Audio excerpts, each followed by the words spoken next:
ఏదైనా రాష్ట్రం తిరోగమనంలో పయనిస్తుంటే దాన్ని బీహార్ బీహార్ అని ఎగతాళి చేయడం ఇండియాలో ఉన్న జనాలకు అలవాటు. కానీ మరికొద్ది రోజుల్లో ఆ పేరు మర్చిపోయి ఆంధ్ర ఆంధ్ర అంటారేమో. ప్రస్తుతం మన ఏపీ ఆర్థిక వ్యవస్థ అలానే ఉంది మరి. బీహార్ కూడా మనల్ని దాటి అభివృద్ధి వైపు పరుగులు పెడుతుంటే ఏపీ మాత్రం రాతియుగం వైపు అడుగులు వేస్తోంది.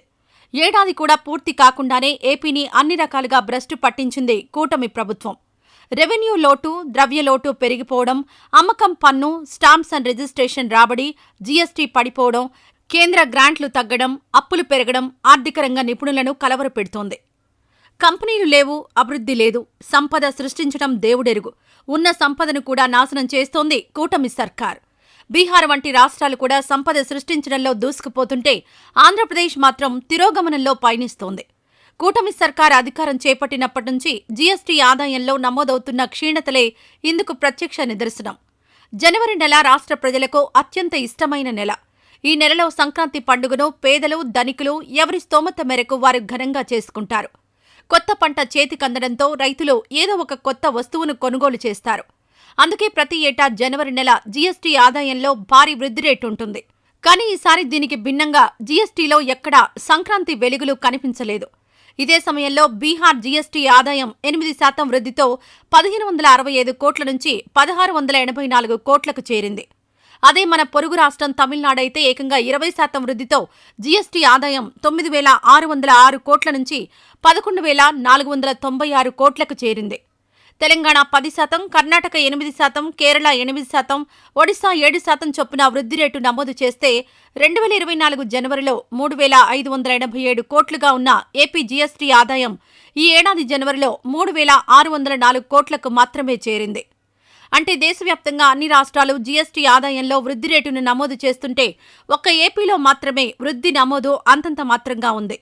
అంతకుముందు సంవత్సరంతో పోలిస్తే ఈ ఏడాది ఏప్రిల్, జనవరి మధ్యకాలంలో రాష్ట్ర జీఎస్టీ ఆదాయం కేవలం 1.2% వృద్ధితో 36,975 కోట్ల ఆదాయాన్ని ఆర్జించింది.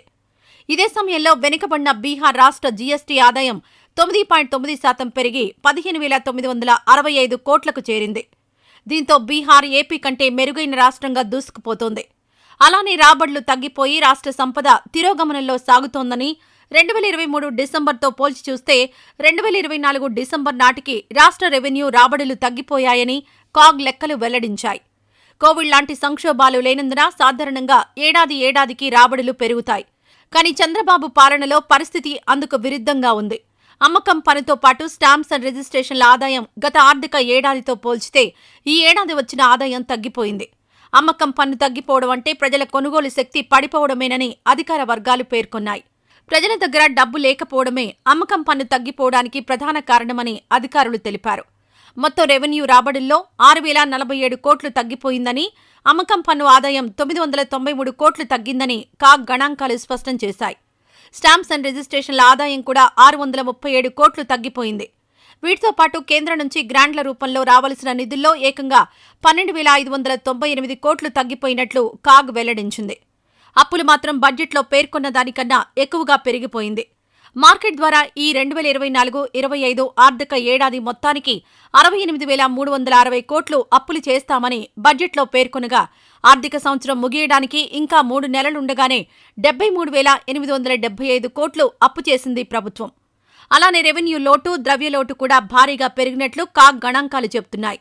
బడ్జెట్లో ఈ ఆర్థిక ఏడాది మొత్తానికి రెవెన్యూ లోటు 34,743 కోట్లుగా పేర్కొనగా ఆర్థిక ఏడాది ముగియడానికి ఇంకా 3 నెలలుండగానే రెవెన్యూ లోటు ఏకంగా 64,444 కోట్లకు చేరింది. ఇక ద్రవ్యలోటు 68,763 కోట్లుగా బడ్జెట్లో పేర్కొనగా డిసెంబర్ నాటికే 73,635 కోట్లకు చేరింది. ఈ లెక్కన రాష్ట్ర రెవెన్యూ రాబడులు తగ్గిపోతే ఏ విధంగా వృద్ధి రేటు పెరిగిపోతుందో ఆ నిర్మలా సీతారామన్కి కూడా తెలియదు. ఇక కంపెనీలు, పెట్టుబడుల సంగతి సరే, అవన్నీ పేపర్ మీద, మీడియాలో మాత్రమే వస్తాయి. నిజానికి ఏపీలో ఏ పేరున్న కంపెనీ కూడా పెట్టుబడులు పెట్టడానికో, తమ సామ్రాజ్యం విస్తరించుకోవడానికో ముందుకు రావడం లేదు. ఎందుకంటే ఏపీలో క్రైమ్ ఎక్కువైపోయింది. రివెంజ్ పాలిటిక్స్ నడుస్తున్నాయి. ఇలాంటి టైంలో పెట్టుబడులు పెట్టడానికి ఎవరు ముందుకొస్తారు? గత 5 ఏళ్లు కొనసాగిన సంక్షేమ పథకాలను చంద్రబాబు ప్రభుత్వం అటకెక్కించడం, కక్షా రాజకీయాలు తప్ప అభివృద్ధిపై దృష్టి సారించకపోవడంతో ప్రజల కొనుగోలు శక్తి పూర్తిగా పడిపోయింది. అందువల్లే పండగల నెలలైనప్పటికీ నవంబర్, డిసెంబర్, జనవరి నెలల్లో జీఎస్టీ ఆదాయం క్షీణించిందని, రాబడులు లేవని ఆర్థికవేత్తలు చెబుతున్నారు. ప్రజలు బాగుంటే రాష్ట్రం బాగుంటుంది, రాష్ట్రం బాగుంటే పెట్టుబడులొస్తాయి. అలా కాకుండా రెడ్ బుక్ రాజ్యాంగం నడుస్తుంటే రాష్ట్ర ఆర్థిక కార్యకలాపాలు నిలిచిపోక ఇక ఏమవుతుందని ఆర్థిక నిపుణులు వాపోతున్నారు.